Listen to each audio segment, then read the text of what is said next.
그러면 오늘 이제 마지막 주제이자 육지TV 최대 단골 질문. 신입 중개사 취업할 때 네. 소규모 중개사무소 갈까요? 대형 중개법인 갈까요?에 대해서 이제 본격적으로 한번 이야기를 시작해 보도록 하겠습니다. 근데 사실 이 주제가 그러니까 단순 소규모 중개사무소냐 대형 중개법인이냐 이렇게 이분법적으로 가르기보다 또 요 내용이 있죠. 예를 들면 소규모 중개사무소 가도 예를 들면 아파트 단지 내에서 아파트만 다루는 또 중개사무소가 있고 뭐 전철역 인근에서 아까 말씀해 주신 것처럼 상업 지역에서 아파트도 다루고 지식산업센터도 다루고 상가 임대차도 하고 막 이런 데가 있어요. 꼬마 빌딩도 하고 막 이런 데가 있습니다. 근데 요 질문이 제가 심지어 지난번에 라이브 방송을 지지난주인가 하고 나서 딱 끝났더니 이게 제 또 개인 채널로 가면은 저한테 그 카카오톡으로 문의할 수 있는 창구가 있거든요. 네네. 거기에 안녕하세요, 잘 보고 있습니다. 중개사 수험생인데요. 질문을 좀 드리겠습니다. 이렇게 카톡이 왔는데 그게 또 이 질문이었어요. 심지어 이제 부산에 계신 분인데 네. 그러니까 중개사무소냐 중개법인이냐가 1차 질문이고 2차 질문은 또 어디다가 할까요? 뭐 부산에도 해운대가 있고 막 연제구가 있고 막 이렇잖아요. 그리고 막 거기 부산역 있는 쪽이 있고 막 이런데 그래서 제가 그거를 심지어 서울도 아닌데 그쵸. 제가 또 근데 부산에 또 제가 좋아하는 도시라서 또 그거를 좀 도움을 드렸더니 도움이 많이 됐다고 하시더라고요. 근데 그분이 맞아요. 지지난주가 아니에요. 시험 전날. 그래서 제가 약간 좀 혼냈어요. 시험 전날에 그걸 왜 고민하고 있냐고. 선당후금. 그걸 왜 고민하고 있냐. 일단 공부를 해라. 그랬더니 일단 궁금하대요. 그래서 그냥 간략하게라도 의견 주시면 도움이 될 것 같다고 하길래 제가 근데 그분이 해운대 거주하고 있다고 해서 근데 만약에 해운대 거주자가 아니라 그냥 해운대 이외에 다른 뭐 서면이나 이런 데 거주하고 있는 분이라 그러면은 저는 거기 북항이라고 그 부산역 일대가 완전 재개발 그냥 압도적인 규모로 하는 데가 있는데 그쪽에 저 같으면 제가 부산에서 시작한다 그러면 거기 갈 것 같거든요. 그 얘기 하려고 그랬는데 이제 그분이 해운대 그냥 거의 좀 토박이 같은 느낌이신 거예요. 그래서 해운대가 또 완전 부촌 중에 하나잖아요, 부산에서. 그쵸. 그래서 거기에 근데 해운대 아파트 단지 말고 그 해운대도 지식산업센터가 있는 데가 또 있어요. 그 상업지역 그 뭐냐 센텀 쪽. 그런 데 가서 제가 아까 방금 말씀드린 것처럼 1층 중개사무소에 지산도 할 수 있고 꼬마 빌딩도 할 수 있고 아파트도 할 수 있는 그런 데 가서 이제 그런 거를 다루는 그 계곡 밑으로 가서 이제 배우면 전반적인 걸 다 배울 수 있다. 발품을 팔아라 이런 식으로 얘기했죠. 대형 중개법인보다는 이런 식으로 말씀드렸었는데 일단 근데 질문에는 조금 이따가 답변을 드리고 네. 조금 준비해온 주제에 대해서 한번 말씀을 드려보도록 하겠습니다. 일단 그러면 장안동 BTS 같은 경우에는 이 소규모 중개사무소에 취업을 할까 대형 중개법인에 취업을 할까라는 주제에 대해서 어떤 게 좋다? 사실 이거에 대해서 명쾌한 답을 드릴 수는 없지만 제 개인적인 생각은 이래요. 소규모 중개 사무소랑 대형 법인을 비교한다라는 건 아예 의미가 없다. 차이가 아예 없다. 지난 라이브 방송에서 제가 얘기를 했었는데 사수 만나는 게 더 중요하다. 더 좋은 사수를 만나는 게 더 잘 배울 수 있는. 네. 그렇기 때문에 그리고 또 공인중개사업 자체가 이직률이 굉장히 높잖아요.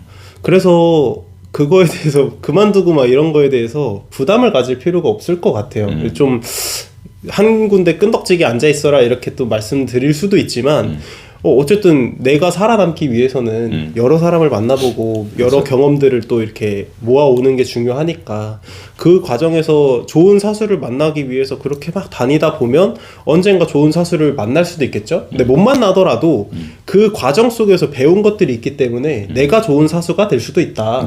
이런 생각을 한번 해봅니다. 그래서 그 명쾌하진 못해도 그냥 소규모 중개 법인이든 소규모 중개 사무소든 대형 중개 법인이든 그렇게 큰 의미를 두지 마셔라.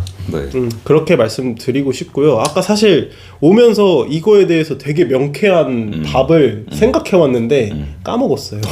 그러면은 또 생각나시면 또 말씀해 주시면 좋을 것 같고. 근데 제가 이제 아까 그 부산 관련된 얘기 드리면서 뭐 그 재개발 지역 말씀드리다 보니까 또 집 사주는 언니 TV님께서 바람 부는 지역, 뭐 이슈가 많은 지역에 가라는 뜻인가요? 그 물어보셨는데 그러니까 전혀 노예요, 사실은. 그러니까 이런 지금 상황에서 핫한 곳을 가라는 거는 저는 많이 별로인 것 같고. 그러니까 저는 이제 북한 재개발이라는 곳이 그냥 우리가 지금 삼성동으로 강남의 중심이 옮겨갈 것 같다라고 하는 것처럼 부산의 중심이 옮겨간다고 할 정도로 그냥 대세예요, 대세.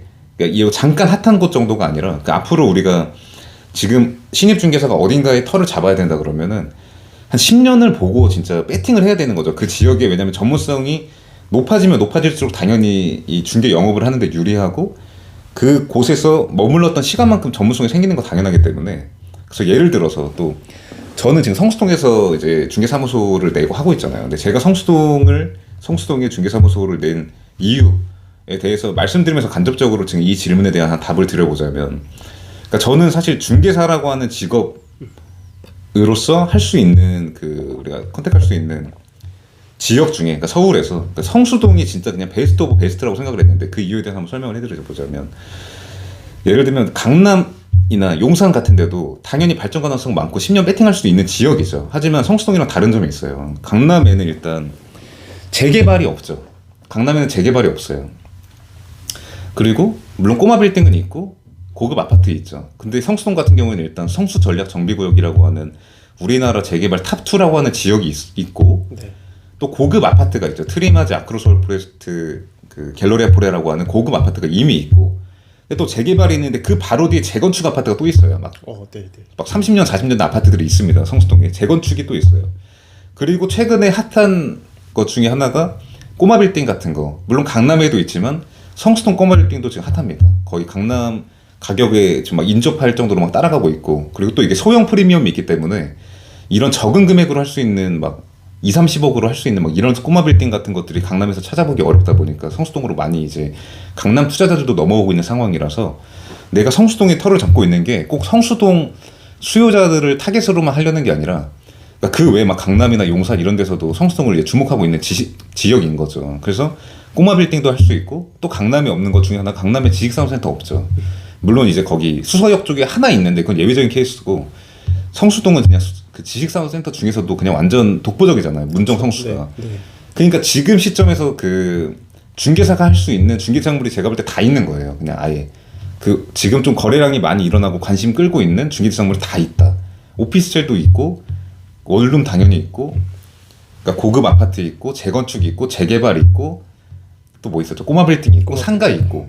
상권도 지금 성수동 같은 경우에 이제 아틀레이길이랑 뭐 그 연무장길이라고 하는 상권이 굉장히 발달해서 그 외 타지에서도 막 넘으면서 이제 그 개업하려고 하는 수요가 많은 곳인데, 반대로 생각하면 이제 강남 같은 경우에는 지식산업센터 없고 재개발이 없고, 또 용산 같은 데 가면은 재개발은 있는데 지식산업센터가 없고 꼬마 빌딩이 활성화가 안 돼 있고 이런 케이스예요. 그래서 이런 것들을 이제 물론 어떤 특정 지역이 그 한남동 같은 경우에는 이제 재개발이 완전 원탑이니까 그런 게 특화될 수는 있는데, 지금 신입 중개사가 어떤 지역에 10년을 배팅해야 된다 그러면은 모든 중개대상물을 다 할 수 있으면 좋잖아요. 거기에 그렇죠. 10년을 배팅해야 되는데. 그 왜냐면 이게 흐름이라는 게, 그래서 아까 특정 어떤 그 상품이 핫한 거에 대해서 따라가지 않았으면 좋겠다고 하는 이유가, 우리 신입 중개사가 10년을 배팅하는데 그 흐름이 당연히 바뀔 거거든요. 뭐 지식산센터 같은 거나 어떤 특정 꼬마 빌딩 같은 것도 막 금리 올라가고 이러면 당연히 조금 이제 매수세가 줄어들고 뭐 이럴 수 있겠죠. 근데 금리가 뭐 언제까지 초저금리일 수는 없는 거니까. 근데 그 만약에 초저금리가 돼서 뭐 꼬마 빌딩이나 지식산업센터 같은 수익형 부동산에 관심도가 떨어졌다.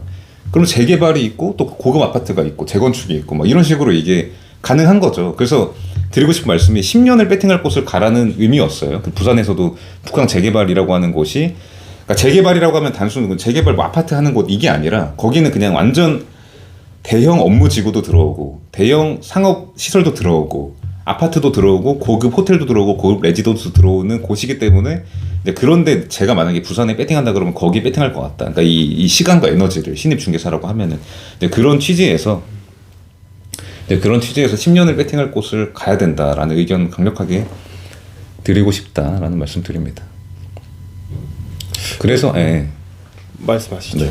그래서 오늘의 주제, 또 소규모 중개사무소냐 대형 중개법인이냐에 대한 좀 딥한 대답을 방금 이제 제가 제 이야기를 통해서 좀 전달을 됐으면 좋겠다는 생각인데, 그러니까 성수동이 정답이라는 얘기가 아니에요. 그러니까 이게 내가 할 수 있는 중개작물이 여러 개가 있을 수 있는데, 그 뭔가 중개사무소나 중개법인을 떠나서 뭔가 신입 중개사가 첫 취업하는 대상으로 비추천하고 싶은 곳은 아주 특정 상품만 전문적으로 하는 곳 있죠. 네네. 아주 특정 상품만 전문적으로 하는 곳 있어요. 그냥 예를 들면, 그러니까 특정 상품군이 아니라 그냥 상품. 예를 들면 뭐 강남에 있는 특정 아파트, 그냥 단지 내 상가에 있는 곳이에요. 여기서는 그 인근 상업 지역에 있는 상가나 지식산업센터나 뭐 오피스 같은 것들을 하기 어려운 거죠. 왜냐면 너무 대놓고 그 아파트 단지 내 상가에 있기 때문에 그 아파트 단지 내 그 아파트를 거래하기엔 유리한 포지션인 건 맞는데 이 신입 중개사의 발전 가능성을 좀 저해할 수도 있는 거죠.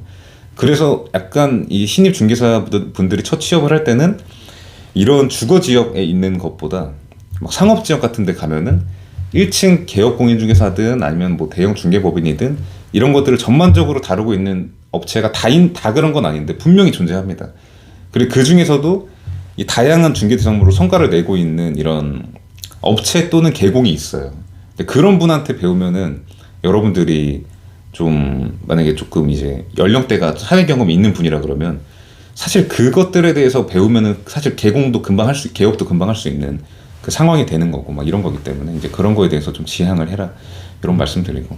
그러니까, 네. 제가 네. 말씀 중에 죄송합니다만 방금 생각났는데 얘기해도 될까요? 네. 잠깐 제가 이거 좀 오해가 있을까봐. 네네. 요거까지만 좀 말씀드리고 그래서 이게 제가 특정 상품군에 대해서 전문적으로 하는 게 별로 하는 건 아니에요. 그러니까 예를 들면 뭐 업무용 부동산 전문 아니면은 뭐 그 빌딩 전문 이런 건 좋은데 아예 특정 상품에 그냥 이렇게 그냥 너무 특화되어 있는 거 있잖아요. 그 건물에 있는 사무실 상가만 임대를 맞춘다거나 이런 건 발전 가능성이 너무 적은 거죠. 내가 아무리 나는 우리 대표님이랑 별개로 나는 다양한 중개대상물 할래 이래도 그 업체 자체가 그냥 그 건물 아니면 그 옆에 있는 건물 정도만 임대를 맞추는 임대 중개를 하는 업체라 그러면 그 발전 가능성을 나 혼자 그거를 깨기는 어렵기 때문에 근데 특정 상품에 대해서 전문성을 띄는 거 너무너무 좋죠. 신입 중개사라고 할 때. 그러니까 그 말씀입니다. 그러니까 특정 상품 예를 들면 그 업무용 부동산 임대를 전문으로 하는데 막 송파구를 전문적으로 해. 이런 건 너무 좋은 거죠. 너무 그러니까 좋죠. 발전 가능성이 너무 큰 거니까. 근데 아예 그 바로 옆에 있는 건물만 하거나 그 건물에 있는 것만 하거나 이런 거에 대해서 좀 보수적으로 봐라. 이런 의견입니다. 또 오해 있을까 봐. 정정을 했고. 네. 맞는 말씀입니다. 그 제가 생각했던 게 뭐냐면 이제 이렇게 말씀을 해주시면 뭔가 그러면 그래도 뭐가 지역을 좀 정해줬으면 좋겠다 이렇게 말씀하실 것 같아서 제가 문득 든 생각이 마침 또 오면서 생각했던 그 까먹었었던 그거거든요. 그 내용이 뭐냐면 내 동네가 만약에 장안동이다. 그러면 우리는 어쨌든 결과적으로 최종적인 목표가 개업이잖아요. 그쵸. 개업을 하기에 가장 좋은 곳은 자기 동네라는 인식이 많잖아요. 그렇기 때문에 자기 동네에서 그 중개사무소를 찾지 마세요. 다른 동네에서 이것도 찾으세요. 완전 그 중론에서 벗어난 의견인데. 왜냐면 개업은 내 동네에서 하는 게 좋은데 배우는 건 다른 동네에서 배우는 게 좋겠다. 왜냐면 배워서 오는 거네. 네, 배워서 오는 거죠. 그러니까 다른 동네, 우리 동네는 우리 동네만의 특성이 분명히 있을 거고 우리 동네에서 만약에 배워서 내가 개업했다? 그러면은 중개사무소끼리 뭐 너 여기서 뭐 물건을 가져갔네 어쩌네 이러면서 말이 많아요. 그러니까 그냥 아예 다른 곳에서 경험을 좀 많이 쌓고 이 동네에서는 어떻게 중개를 하는지 이 동네에서는 어떻게 중개를 하는지 이런 분위기들을 좀 파악하신 다음에 우리 동네로 그걸 가지고 들어오는 거죠.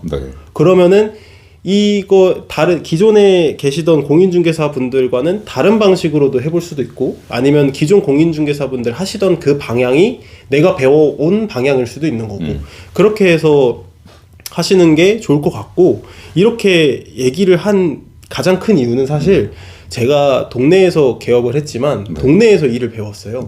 그러니까 동네 부동산이 아는 사람들이잖아요. 그러니까 물건을 쉽게 막 이렇게 못 하겠어요. 그러니까 그게 굉장히 좀 굉장히 큰 단점입니다. 그래서 기왕이면 내가 개업할 공인중개사 사무실을 정해 두셨다면 그 주변머리 다른 곳에서 배워서 내 사무실로 최종적으로 들어와라. 이렇게 말씀드리고 싶어요. 알겠습니다. 그래서 오늘 사실 주제는 그냥 소규모 중개사무소 vs 대형 중개법인인데 여기서 좀 저희가 좀 딥한 내용들 다뤄드렸고 정리를 해보자면 그러니까 사실 이거는 좀 명확한 것 같아요. 이게 대형 중개법인이냐 소규모 중개사무소냐의 중요도는 많이 낮다.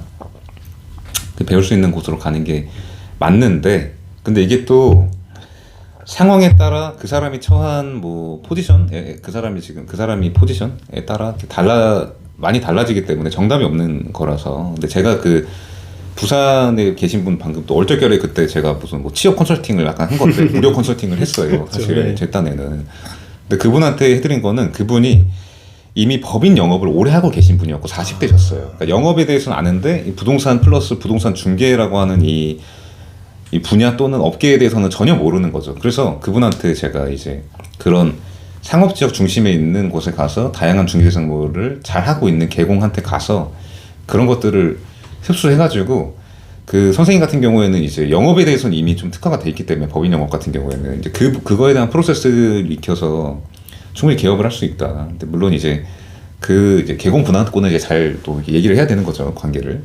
물론 뭐 그걸 뭐 빼와가지고 바로 뭐 옆에다 차리라는 의미가 아니라. 맞아요, 맞아요. 차리라는 그런 아닙니다. 아무튼 그래서 이제 그분한테는 그런 조언을 드린 거고.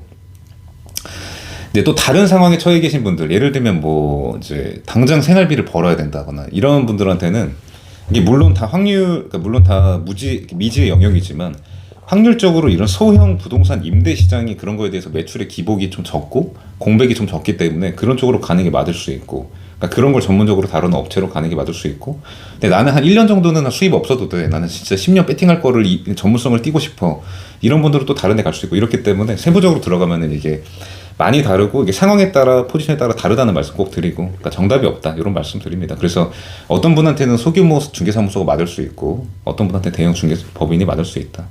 근데 일반적으로는 저는 그냥 둘 중에 고르라 그러면은 그 소형 중개사무소 쪽으로 가는 거를 추천을 드립니다. 일반적인 그냥 케이스라고 할 때 그냥 10명 중에 7명한테 조언을 해준다 그러면 이게 맞을 거라고 생각을 합니다. 저도 같은 네. 생각입니다. 그쵸. 중개법인으로 가게 되면 그쵸.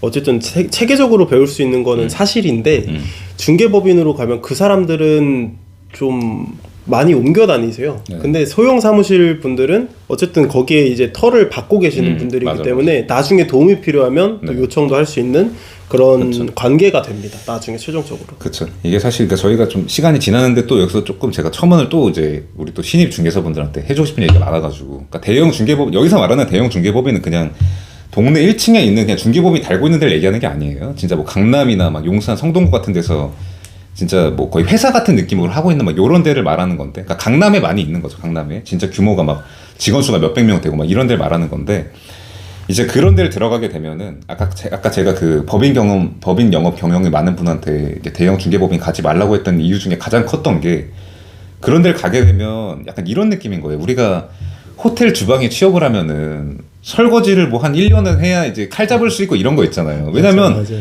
거기도 체계란 게 있는데 갓 들어온 사람한테 영업을 바로 시키지 않죠. 경험도 제로고 이런 사람한테 그 회사의 매수 대기자나 그 회사의 매도 의뢰자를 맡기지 않죠. 당연히 설거지를 한 반년에서 한 1년은 해야겠죠. 당연히. 그러니까 당분간은 그 이제 거기 그 회사에서 뭔가 뭐 팀장 포지션을 맡고 있는 분의 영업을 도와주는 일을 하게 돼요. 반년에서 1년 정도는. 그러니까 내가 직접 영업하기까지는 시간이 많이 걸립니다. 그래서 근데 아예 이제 그러니까 또 이게 아무튼 그래서 이제 뭔가 영업에 조금 그 노하우가 이미 있거나 경험이 있는 분들은 사실 이 중개 시장 돌아가는 프로세스랑 부동산 시장에 대해서만 알면은 바로 자기 영업 노하우랑 이렇게 합쳐서 할 수 있거든요. 근데 아까도 용현 대표님 말씀처럼 우리 모두의 이제 목표가 개업이지 않냐 라고 하는 거에 대해서 요즘은 좀 아닌 경우가 있을 수 있죠. 그냥 회사처럼 회사원 같은 중개사를 꿈꾸는 분이 있을 수 있는데, 그런 분들은 그냥 아예 진짜 회사에 취업하듯이 대형 중개법인에 들어가는 게 더 맞을 수도 있고,